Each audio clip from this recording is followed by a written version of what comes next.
পাল্টাপাল্টি চুক্তি বাতিলের ঘোষণায় ব্যস্ত ভারত পাকিস্তান।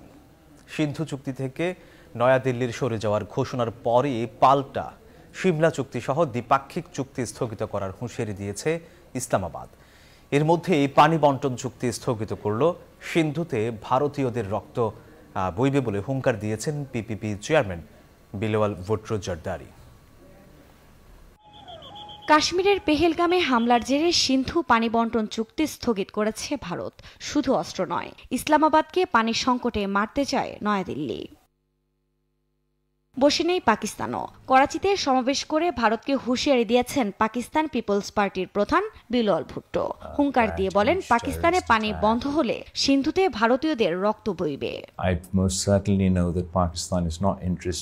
পাকিস্তানের জনগণ বা আন্তর্জাতিক সম্প্রদায় কেউই মোদির যুদ্ধবাজ মনোভাব বা পাকিস্তান থেকে সিন্ধু নদীর পানি সরিয়ে নেওয়ার কোনো প্রচেষ্টা সহ্য করবে না।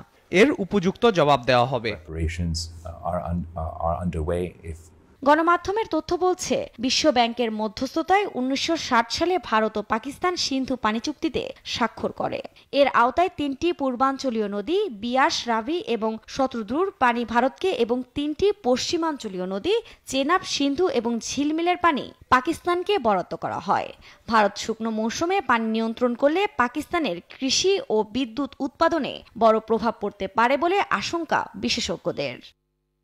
টানা সপ্তমবারের মতো বেস্ট টিস্যু পেপার ব্র্যান্ড হিসেবে স্বীকৃতি পেয়েছে বসুন্ধরা টিস্যু। তবে এর প্রভাব থেকে রেহাই পাবে না মোদির দেশও। দেশটির ড্যামগুলি পাকিস্তান সীমান্ত থেকে অনেক দূরে হয় এমন পদক্ষেপ দেশটির নিজস্ব ভূখণ্ডেও প্লাবনের ঝুঁকি তৈরি করতে পারে বলেও ধারণা অনেকের। যদিও নয়াদিল্লির কাছে বড় জলাধার বা খাল অবকাঠামো না থাকায় চাইলেও এখনই বিশাল পরিমাণ পানি আটকে রাখতে পারবে না তারা। সিন্ধু চুক্তি স্থগিতের প্রতিবাদে সিমলা চুক্তি সহ ভারতের সঙ্গে সমস্ত দ্বিপাক্ষিক চুক্তি স্থগিত করার হুঁশিয়ারি দিয়েছে ইসলামাবাদ। এ অবস্থায় পাল্টাপাল্টি চুক্তি ভেস্তে দেওয়ার ঘোষণায় কার কতটুকু ক্ষতি হবে সেই হিসাব নিকেশই চলছে এখন আন্তর্জাতিক মহলে।